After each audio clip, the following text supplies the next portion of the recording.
Sunday সাসপেন্সের ব্যাপারে তোমাকে বোঝানোর কিছু নেই, প্রচুর ক্যারেক্টার্স করেছো, এই বছর 15 বছর হচ্ছে, কি বলবে, কিরম লাগছে? আমার তো ভাবতেই অদ্ভুত লাগে যে সানডে সাসপেন্সের 15 বছর হয়ে গেল, বিকজ এই প্রোডাক্টটাকে, এই বাচ্চাটাকে আমরা জন্মাতে দেখেছি, জন্মানোর জন্য আমরা হেল্প করেছি লেবার রুমে। তারপরে যখন ফার্স্ট প্রোডাক্ট বেরিয়েছে, প্রথম যখন ডেলিভারি হয়েছে, তখন তাকে হাতে নিয়ে নার্চার করেছি। বহু বহু স্মৃতি, ইনফ্যাক্ট এখনও প্রচুর মেসেজেস পাই, অমুক গল্পের অমুক চরিত্র অসাধারণ, ভোলার মতো নয়, আবার কবে শুনবো। এবং সানডে সাসপেন্স আমার কাছে এমন, আমার কেন মানে আপামর বাঙালির কাছে একটা এমন ইমোশন, গোস বিয়ন্ড সেইং। মানে এখনো মনে হয় যে রাত্রিবেলা বেস্ট টাইম পাস কি হতে পারে, যে ঘরটা অন্ধকার করে কানের মধ্যে একটা হেডফোন দিয়ে সানডে সাসপেন্স শোনো।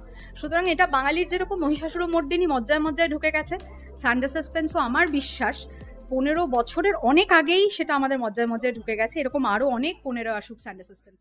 সানডে সাসপেন্স আপনার জন্য এক্সক্লুসিভলি মির্চি বাংলা।